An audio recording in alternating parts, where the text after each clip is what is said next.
I'd like to tell you about the strangest secret in the world. Some years ago, the late Nobel Prize-winning Dr. Albert Schweitzer was being interviewed in London, and a reporter asked him, "Doctor, what's wrong with men today?" And the great doctor was silent a moment, and then he said, "Men simply don't think." It's about this that I want to talk with you. We live today in a golden age. This is an era that man has looked forward to, dreamed of, and worked toward for thousands of years. But since it's here, we pretty well take it for granted. We in America are particularly fortunate to live in the richest land that ever existed on the face of the earth, a land of abundant opportunity for everyone. But do you know what happens? Well, let's take 100 men who start even at the age of 25. Do you have any idea what will happen to those men by the time they're 65? These 100 men who all start even at the age of 25 believe they're going to be successful. If you ask any one of these men if he wanted to be a success, he'd tell you he did. And you'd notice that he was eager toward life, that there was a certain sparkle to his eye, an erectness to his carriage, and life seemed like a pretty interesting adventure to him. But by the time they're 65, 1 will be rich. 4 will be financially independent. 5 will still be working. 54 will be broke.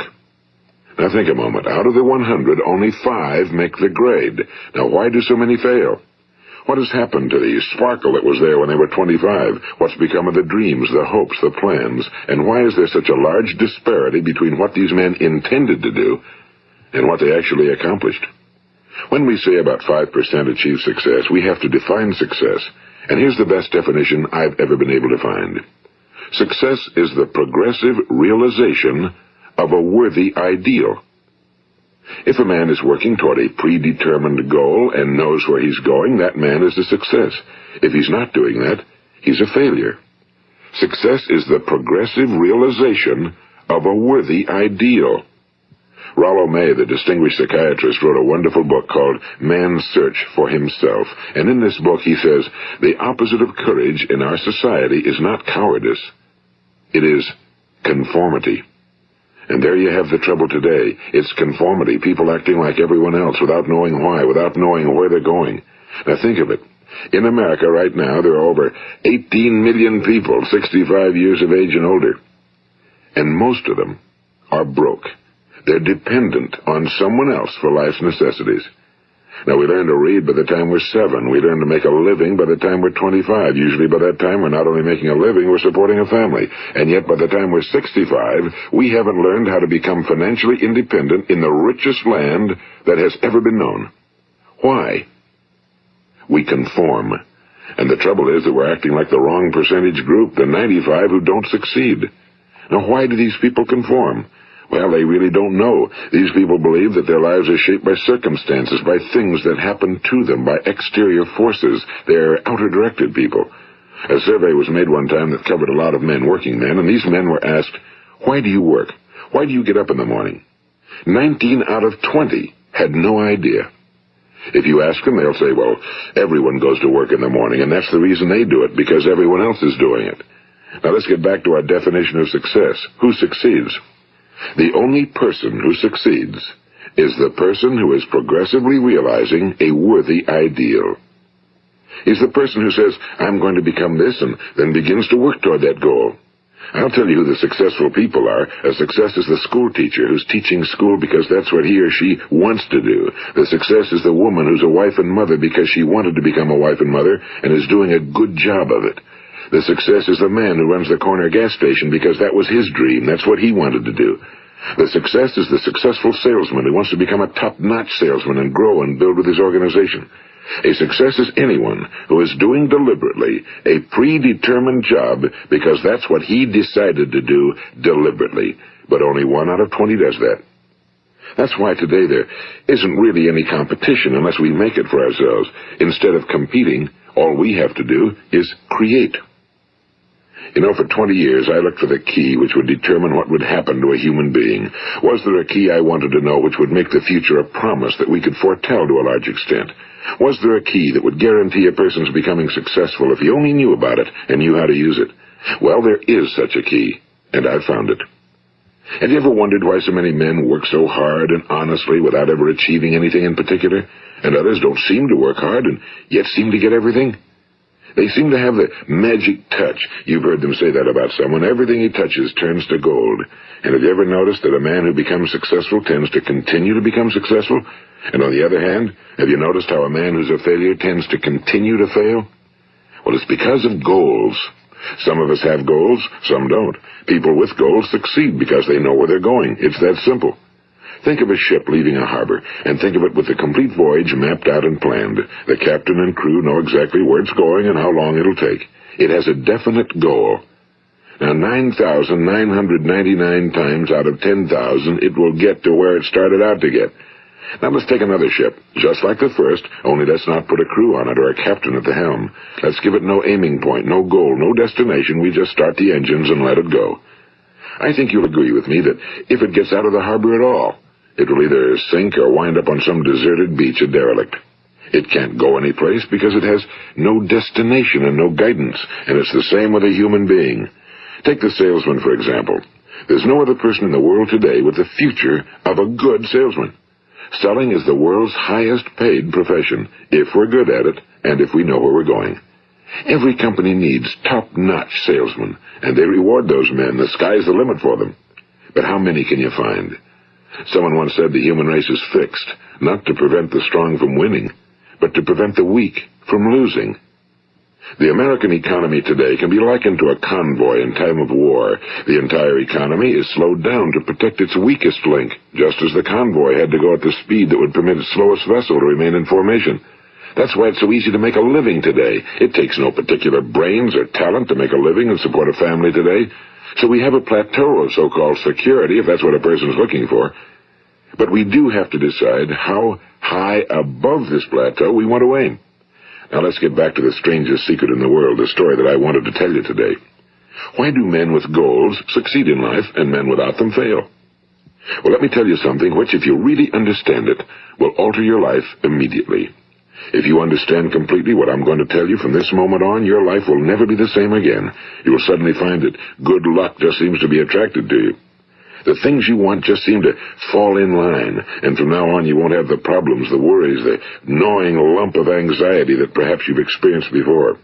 Doubt, fear, well, they'll be things of the past. Here's the key to success and the key to failure. We become what we think about. Now let me say that again. We become what we think about. Throughout all history, the great wise men and teachers, philosophers and prophets have disagreed with one another on many different things. It's only on this one point that they are in complete and unanimous agreement. Listen to what Marcus Aurelius, the great Roman emperor, said. A man's life is what his thoughts make of it. Disraeli said this. Everything comes if a man will only wait. I've brought myself by long meditation to the conviction that a human being with a settled purpose must accomplish it, and that nothing can resist a will that will stake even existence for its fulfillment. Ralph Waldo Emerson said this, a man is what he thinks about all day long. William James said, the greatest discovery of my generation is that human beings can alter their lives by altering their attitudes of mind. And he also said, we need only in cold blood act as if the thing in question were real, and it will become infallibly real by growing into such a connection with our life that it will become real. It will become so knit with habit and emotion that our interest in it will be those which characterize belief. And he also said, if you only care enough for a result, you will almost certainly attain it. If you wish to be rich, you will be rich. If you wish to be learned, you will be learned. If you wish to be good, you will be good. Only you must then really wish these things, and wish them exclusively, and not wish at the same time 100 other incompatible things just as strongly. In the Bible, you read in Mark 9:23, if thou canst believe, all things are possible to him that believeth. My old friend Dr. Norman Vincent Peale put it this way, this is one of the greatest laws in the universe. Fervently do I wish I had discovered it as a very young man. It dawned upon me much later in life, and I found it to be one of the greatest, if not my greatest discovery outside of my relationship to God. The great law, briefly and simply stated, is that if you think in negative terms, you will get negative results.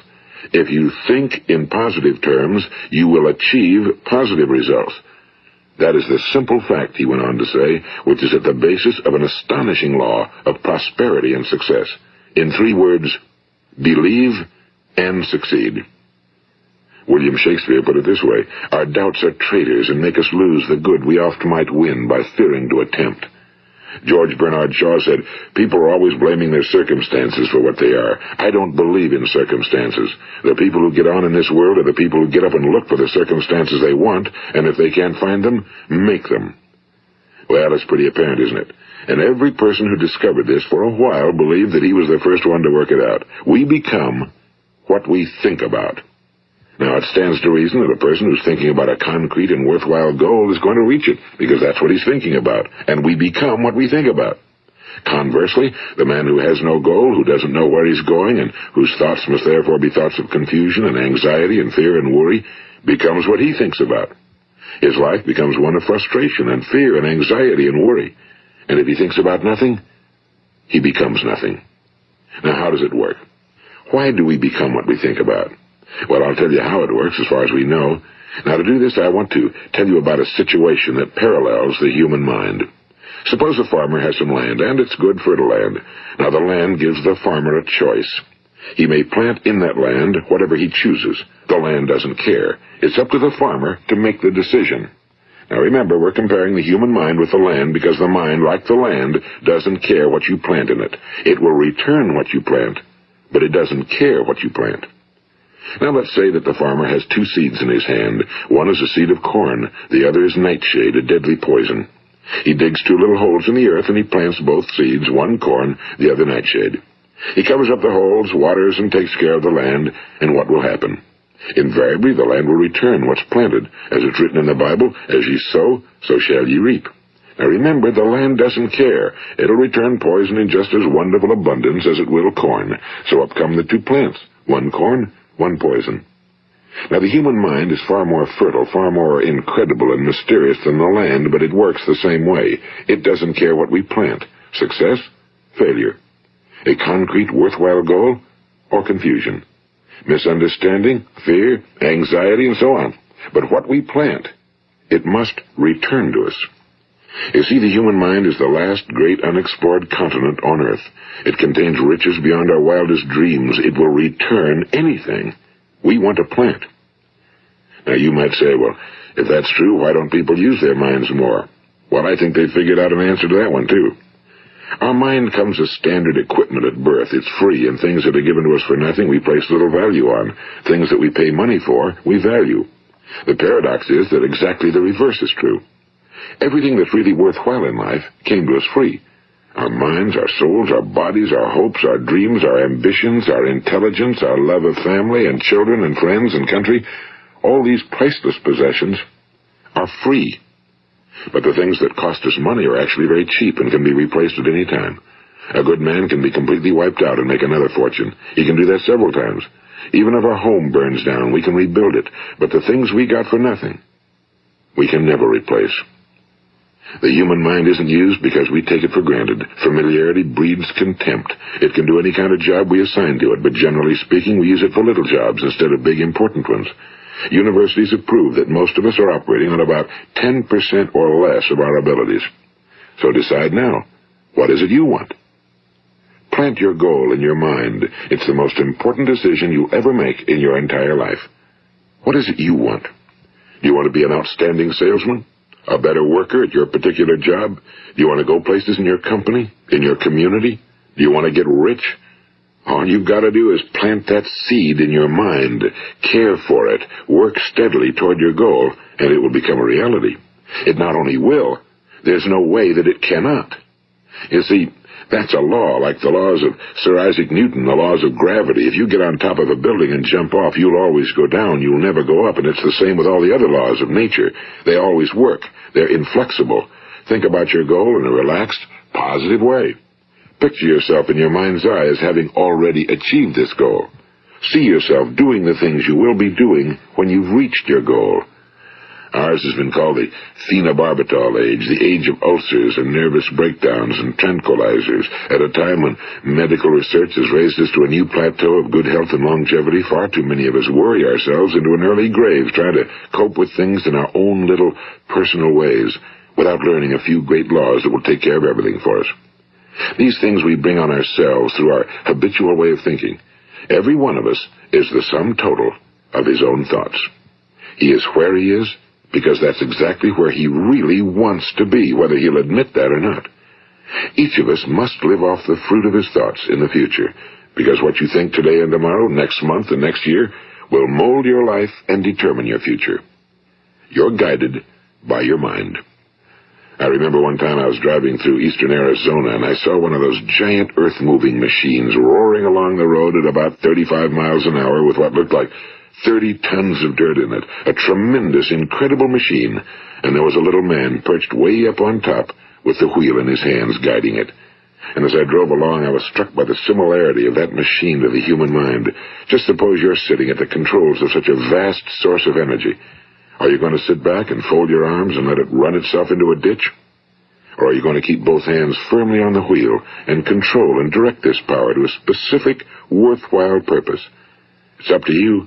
You're in the driver's seat. You see, the very law that gives us success is a two-edged sword. We must control our thinking. The same rule that can lead a man to a life of success, wealth, happiness, and all the things he ever dreamed of for himself and his family. That very same law can lead him into the gutter. It's all in how he uses it, for good or for bad. This is the strangest secret in the world. Now, why do I say it's strange, and why do I call it a secret? Actually, it isn't a secret at all. It was first promulgated by some of the earliest wise men, and it appears again and again throughout the Bible, but very few people have learned it, understand it. That's why it's strange, and why for some equally strange reason it virtually remains a secret. I believe that you could go out and walk down the main street of your town and ask one man after another what the secret of success is, and you probably wouldn't run into one man in a month who could tell you.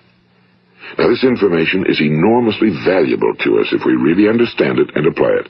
It's valuable to us not only for our own lives, but the lives of those around us, our families, employees, associates, and friends. Life should be an exciting adventure. It should never be a bore.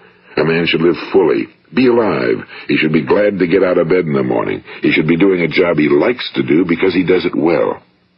One time I heard Grove Patterson, the great late editor-in-chief of the Toledo Daily Blade, make a speech, and as he concluded his speech, he said something I've never forgotten. He said, "My years in the newspaper business have convinced me of several things. Among them, that people are basically good, and that we came from someplace, and we're going someplace. So we should make our time here an exciting adventure. The architect of the universe didn't build a stairway leading nowhere." And the greatest teacher of all, the carpenter from the plains of Galilee, gave us the secret time and time again. As ye believe, so shall it be done unto you. I've explained the strangest secret in the world and how it works. Now, on this side, I want to explain how you can prove to yourself the enormous returns possible in your own life by putting this secret to a practical test. I want you to make a test that will last 30 days. It isn't going to be easy, but if you'll give it a good try, it will completely change your life for the better. Now, back in the 17th century, Sir Isaac Newton, the English mathematician and natural philosopher, gave us some natural laws of physics which apply as much to human beings as they do to the movement of bodies in the universe. And one of these laws is that for every action, there is an equal and opposite reaction. Simply stated, as it applies to you and me, it means we can achieve nothing without paying the price. The results of your 30-day experiment will be in direct proportion to the effort you put forth. To be a doctor, you must pay the price of long years of difficult study. To be successful in selling, and remember that each of us succeeds to the extent of his ability to sell. Selling our families on our ideas, selling education in schools, selling our children on the advantages of living the good and honest life, selling our associates and employees on the importance of being exceptional people. To, of course, the profession of selling itself. But to be successful in selling our way to the good life, we must be willing to pay the price. Now, what is that price? Well, it's many things. First, it's understanding emotionally, as well as intellectually, that we literally become what we think about, that we must control our thoughts if we're to control our lives. It's understanding fully that as ye sow, so shall ye reap. Second, it's cutting away all fetters from the mind and permitting it to soar as it was divinely designed to do.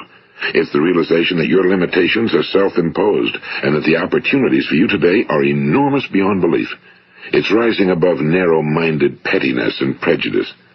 And third, it's using all your courage to force yourself to think positively on your own problem, to set a definite and clearly defined goal for yourself, to let your marvelous mind think about your goal from all possible angles, to let your imagination speculate freely upon many different possible solutions, to refuse to believe that there are any circumstances sufficiently strong to defeat you in the accomplishment of your purpose, to act promptly and decisively when your course is clear, and to keep constantly aware of the fact that you are, at this moment, standing in the middle of your own acres of diamonds, as Russell Conwell used to point out. And fourth, save at least 10% of every dollar you earn. It's also remembering that no matter what your present job, it has enormous possibilities, if you're willing to pay the price. Now let's just go over the important points in the price each of us must pay to achieve the wonderful life that can be ours. It is, of course, worth any price. 1. You will become what you think about. 2. Remember the word imagination and let your mind begin to soar. 3. Courage. Concentrate on your goal every day. 4. Save 10% of what you earn. And 5. Action. Ideas are worthless unless we act on them. Now, I'll try to outline the 30-day test I want you to make. Keep in mind that you have nothing to lose by making this test and everything you could possibly want to gain. There are 2 things that may be said of everyone. Each of us wants something, and each of us is afraid of something. I want you to write on a card what it is you want more than anything else. It may be more money. Perhaps you'd like to double your income or make a specific amount of money. It may be a beautiful home. It may be success at your job. It may be a particular position in life. It could be a more harmonious family. Each of us wants something. Now write down on your card specifically what it is you want. Make sure it's a single goal and clearly defined. You needn't show it to anyone, but carry it with you so that you can look at it several times a day. Think about it in a cheerful, relaxed, positive way each morning when you get up, and immediately you have something to work for, something to get out of bed for, something to live for. Look at it every chance you get during the day and just before going to bed at night. And as you look at it, remember that you must become what you think about, and since you're thinking about your goal, you realize that soon it will be yours. In fact, it's yours really the moment you write it down and begin to think about it. Look at the abundance all around you as you go about your daily business. You have as much right to this abundance as any other living creature. It's yours for the asking. Now we come to the difficult part. Difficult because it means the formation of what is probably a brand new habit, and new habits are not easily formed. Once formed, however, it will follow you for the rest of your life. Stop thinking about what it is you fear. Each time a fearful or negative thought comes into your consciousness, replace it with a mental picture of your positive and worthwhile goal. And there will come times when you'll feel like giving up. It's easier for a human being to think negatively than positively. That's why only 5% are successful. You must begin now to place yourself in that group. For 30 days, you must take control of your mind. It will think about only what you permit it to think about. Each day for this 30-day test, do more than you have to do. In addition to maintaining a cheerful, positive outlook, give of yourself more than you've ever done before. Do this knowing that your returns in life must be in direct proportion to what you give. The moment you decide on a goal to work toward, you're immediately a successful person. You are then in that rare and successful category of people who know where they're going. Out of every 100 people, you belong to the top 5. Don't concern yourself too much with how you're going to achieve your goal. Leave that completely to a power greater than yourself. All you have to do is know where you're going. The answers will come to you of their own accord and at the right time. Remember these words from the Sermon on the Mount, and remember them well. Keep them constantly before you this month of your test. Ask, and it shall be given you. Seek, and ye shall find. Knock, and it shall be opened unto you. For every one that asketh receiveth, and he that seeketh findeth, and to him that knocketh it shall be opened. It's as marvelous and as simple as that.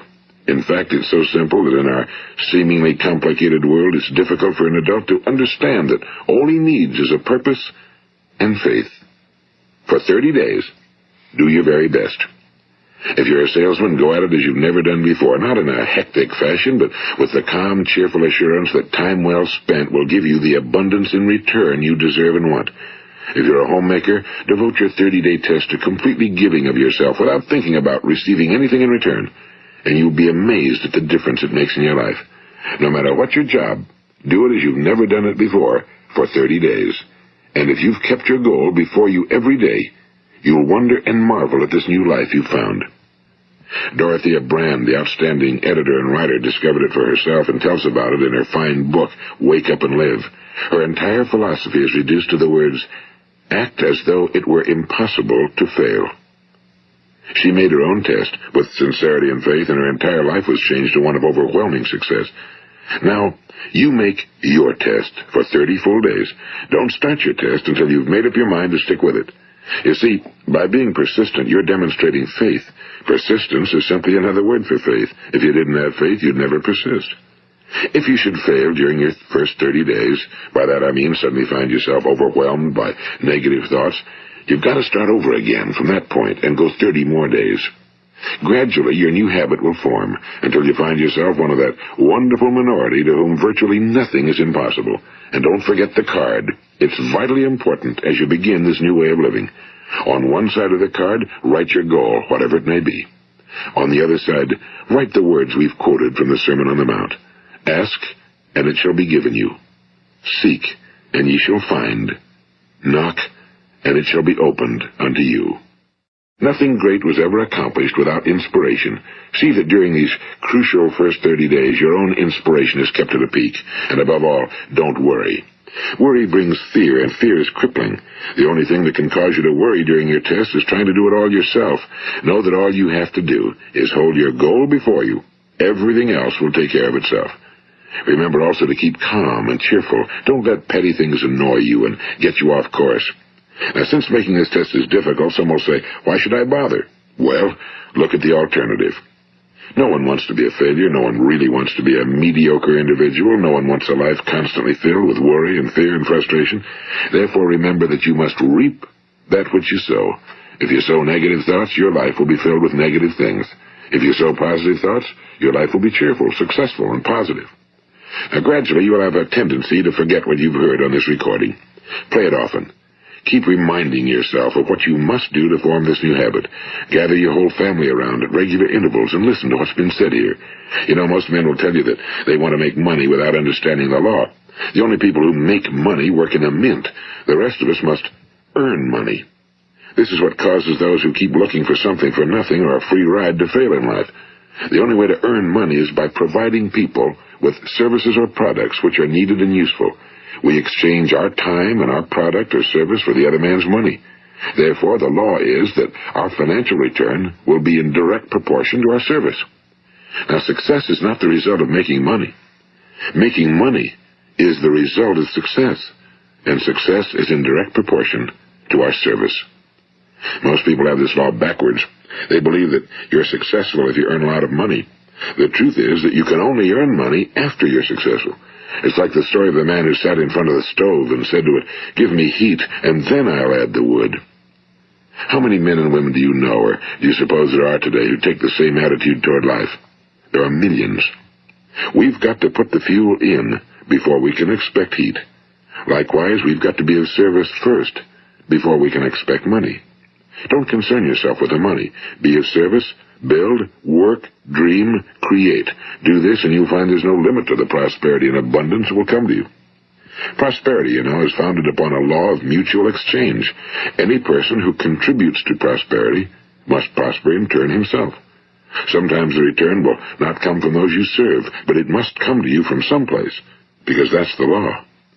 For every action, there is an equal and opposite reaction. As you go daily through your 30-day test period, remember that your success will always be measured by the quality and quantity of service you render, and money is a yardstick for measuring this service. No man can get rich himself unless he enriches others. Now, there are no exceptions to a law. You can drive down any street in America and from your car estimate the service that's being rendered by the people living on that street. Had you ever thought of this yardstick before? It's interesting. Some, like ministers and priests and other devoted people, measure their returns in the realm of the spiritual, but again, their returns are equal to their service. Once this law is fully understood, any thinking person can tell his own fortune. If he wants more, he must be of more service to those from whom he receives his return. If he wants less, he has only to reduce his service. This is the price you must pay for what you want.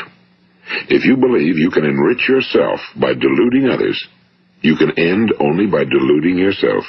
It may take some time, but just as surely as you breathe, you'll get back what you put out. Don't ever make the mistake of thinking you can avert this. It's impossible. The prisons and the streets where the lonely walk are filled with people who tried to make new laws just for themselves. We may avoid the laws of man for a while, but there are greater laws that cannot be broken. An outstanding medical doctor recently pointed out 6 steps that will help you realize success. 1. Set yourself a definite goal. 2. Quit running yourself down. 3. Stop thinking of all the reasons why you cannot be successful and instead think of all the reasons why you can. 4. Trace your attitudes back through your childhood and try to discover where you first got the idea you couldn't be successful, if that's the way you've been thinking. 5. Change the image you have of yourself by writing out a description of the person you would like to be. And 6. Act the part of the successful person you have decided to become. The doctor who wrote those words is a noted West Coast psychiatrist, Dr. David Harold Fink. Do what the experts since the dawn of recorded history have told you you must do. Pay the price by becoming the person you want to become. It's not nearly as difficult as living unsuccessfully. Make your 30-day test, then repeat it again, and each time it will become more a part of you until you'll wonder how you could ever have lived any other way. Live this new way and the floodgates of abundance will open and pour over you more riches than you may have dreamed existed. Money? Yes, lots of it. But what's more important, you'll have peace.